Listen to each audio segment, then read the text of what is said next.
Assalamualaikum warahmatullahi wabarakatuh. Alhamdulillahi rabbil alamin. Wa bihi nasta'inu ala umurid dunya waddin. Wassalatu wassalamu ala asyrafil mursalin Sayyidina Muhammadin wa ala alihi wa sahbihi ajma'in. Subhanaka la ilma lana illa ma'allamtana innaka antal alimul hakim. Rabbi shrah li sadri wa yassir li amri wahlul 'uqdatam min lisani yafqahu qawli, amma ba'du. Faya ayyuhan nas ittaqullah usikum wa nafsiya bitaqwallah faqad fazal muttaqun. Wa qala ta'ala fi kitabil karim, a'udzu billahi minasyaitonir rajim. Ya ayyuhalladzina amanu taqullaha haqqa tuqatih wa la tamutunna illa wa antum muslimun. Wahai orang-orang yang beriman, hendaklah kalian bertakwa kepada Allah dengan sebenar-benarnya takwa, dan jangan sampai kalian mati melainkan dalam keadaan Islam.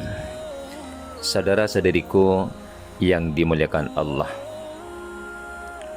perkataan takwa ataupun wasiat ditakwa, mengajak orang bertakwa pada Allah Subhanahu wa taala, adalah sesuatu yang wajib disampaikan oleh setiap khatib pada setiap hari Jumat.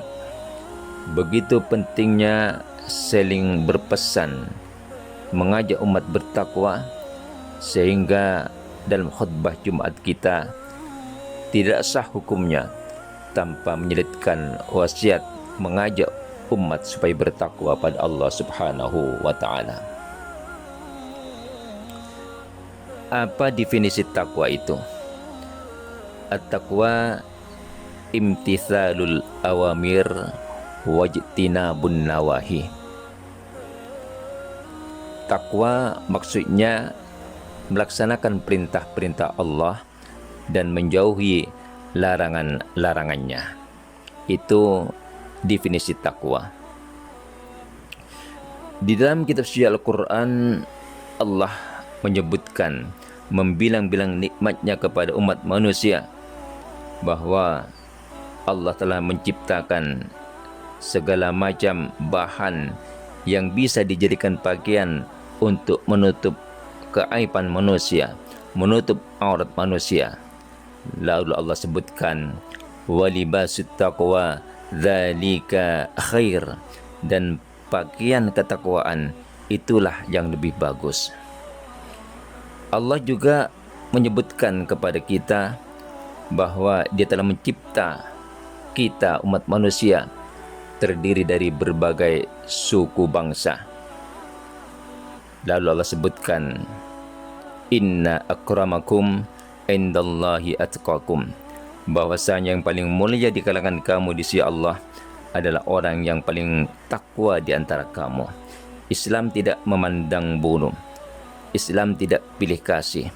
Walaupun bangsa Arab sekalipun tidak secara mutlak lebih mulia berbanding orang lain di sisi Allah, tapi penilaian utamanya adalah dikembalikan kepada siapa yang bertakwa kepada Allah Subhanahu wa taala, maka dialah yang paling mulia, walaupun orang itu dari kalangan orang yang berkulit hitam sekalipun. Juga Allah menyebutkan kepada kita tentang betapa pentingnya membuat bekal. Lalu Allah sebutkan, wa tazawwadu fa inna khairaz zadi taqwa, dan berbuatlah bekal, persiapkanlah bekal olehmu, karena sebaik-baik bekal itu adalah ketakwaan kepada Allah Subhanahu wa taala. Saudaraku, orang yang bertakwa ini ada ciri khasnya. Di antaranya dalam surah Al-Baqarah, sejak ayat yang pertama Allah telah menyebutkan kepada kita, a'udzubillahi minasyaitonirrajim, Alif Lam Mim, dzalikal kitabu la raiba fihi hudan lil muttaqin. Alif Lam Mim, Allahu a'lamu bimuradi bidzalik. Alif, lam dan mim ini selalu ulama ahli tafsir menyebutkan Allah lah yang paling mengetahui apa yang dimaksudkan dengan singkatan alif, lam dan mim ini. Zalikal kitab, kitab itu yaitu kitab suci Al-Quran, la raiba fihi. Allah menjamin tiada isi kandungannya yang meragukan, tidak ada keraguan di dalamnya. Isinya semuanya betul belaka yang datangnya dari Allah Subhanahu wa taala, tidak perlu diragukan lagi. Hudal lil muttaqin, dan menjadi petunjuk bagi orang-orang yang bertakwa. Siapa orang yang bertakwa itu? Dalam ayat berikutnya Allah menyebutkan tentang ciri-ciri orang yang bertakwa itu. Alladzina yu'minuna bil ghaibi wa yuqimunas salata wa mimma razaqnahum yunfiqun. Orang-orang yang bertakwa itu adalah orang-orang yang percaya kepada hal yang gaib, perkara gaib yang diterangkan oleh Al-Quran dan hadis Rasulullah sallallahu alaihi wasallam sangat banyak. Di antaranya Al-Quran menyebutkan bahawa selepas kematian ini kita akan dibangkitkan semula oleh Allah Subhanahu wa taala, akan dihiring ke padang mahsyar, akan dihimpunkan di sana, akan dihisab, akan ditimbang amal perbuatan kita. Ada syurga, ada neraka, ada pahala dan ada dosa. Semuanya itu adalah hal yang gaib, yang di luar pengetahuan kita, yang belum pernah nampak kepada kita. Namun sebagai orang yang beriman, kita wajib percaya tentang adanya itu semuanya. Wa yuqimunas shalah. Ciri yang kedua, orang yang bertakwa adalah orang yang mendirikan salat. Ingat, mendirikan salat, bukan hanya sekedar mengerjakan salat. Mendirikan dan mengerjakan tidak sama.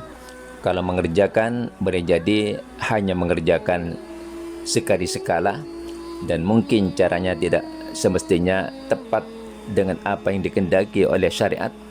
Tapi apabila diibaratkan, disebutkan dengan wa yuqimuna, menegakkan salat atau mendirikan salat, maka sudah barang tentu untuk dapat tegaknya salat ini memerlukan hal-hal dukungan yang lain, yaitu diantaranya kita perlu melakukannya dengan ikut tata cara yang telah diajarkan oleh Rasulullah sallallahu alaihi wasallam. Mesti betul syarat dan rukunnya, mesti tepat pada waktunya, bukan asal mengerjakan, bukan sudah habis waktunya baru akan mengerjakannya.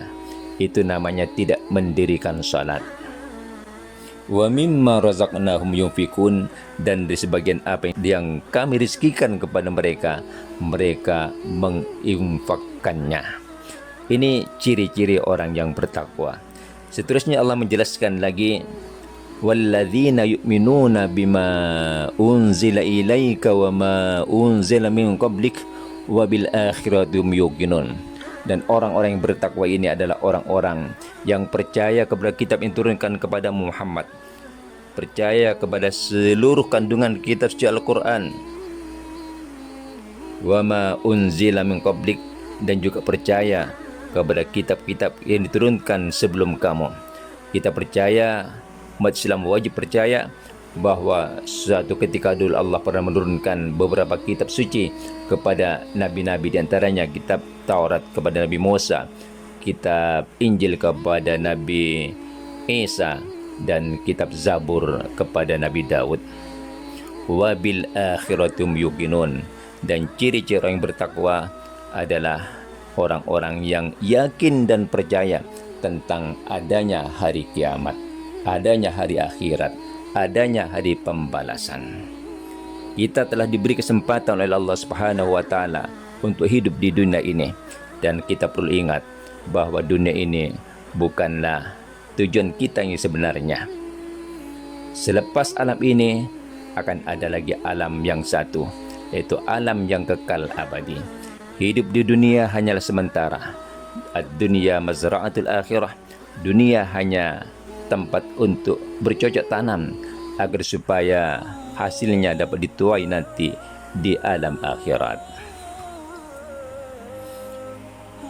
Kemudian Sayyidina Ali karramallahu wajhah radhiyallahu anhu juga ada menyebutkan kepada kita tentang pengertian al-taqwa ini, yaitu at-taqwa al-khawfu minal jalil. Takwa ini yang pertama takut kepada zat yang maha agung. Yang kedua al-amalu bitanzil, mengamalkan isi kandungan kitab suci Al-Quran yang diturunkan kepada Rasulullah sallallahu alaihi wasallam. Yang ketiga ar-rida bil qalil, rida menerima dengan pemberian Allah yang sedikit. Saudaraku, Allah berikan rezeki kepada kita tidak sama antara yang satu dengan yang lain. Ada orang yang bermati-matian berusaha, bersusah payah, bertungkus lumus, tapi hasilnya juga hanya segitu-segitu juga. Hasilnya hanya cukup-cukupan dimakan saja. Ada orang yang tak perlu berusaha payah, tapi rezekinya begitu murah, rezekinya begitu luas. Sama ada kecil atau besar, banyak atau sedikit rezeki yang Allah berikan kepada kita, kalau kita menerimanya dengan ridha, dengan hati ikhlas, dengan penuh kesyukuran pada Allah Subhanahu wa taala, maka itulah yang terbaik. Dan itu adalah ciri orang yang bertakwa pada Allah Subhanahu wa taala. Dan yang keempat, al-isti'dad li yaumir rahil. Orang yang bertakwa itu adalah orang yang senantiasa membuat persiapan untuk dibawa pulang menghadap Allah Subhanahu wa taala. Sama dengan sabda Rasulullah sallallahu alaihi wasallam yang menyebutkan kepada kita tentang orang yang cerdik. Orang yang cerdik bukan orang yang pintar, yang pandai, yang banyak mengumpul harta dan kekayaan, atau yang cerdas dalam berbagai mata pelajaran, bukan. Rasulullah sallallahu alaihi wasallam menyebutkan kepada kita, al-kayyis man dana nafsahu wa amila lima ba'dal maut. Orang yang cerdik itu adalah orang yang senantiasa dapat menundukkan hawa nafsunya, orang yang senantiasa dapat mengendalikan kemauan hawa nafsunya, dan dia memperbanyak bekal sebagai persiapan untuk kematian, untuk menghadap Allah Subhanahu wa taala. Saudaraku, itulah yang dapat saya sampaikan dalam motivasi pagi ini. Mudah-mudahan dapat menjadi renungan kepada kita bersama untuk meningkatkan ketakwaan kita kepadanya, terutama dalam sisa-sisa bulan Ramadan al-Mubarak ini. Hanya tinggal beberapa hari lagi. Mari kita pertingkatkan, kita rebut peluang yang telah Allah berikan kepada kita, pahala yang telah Allah sediakan kepada kita di bulan Ramadan al-Mubarak ini.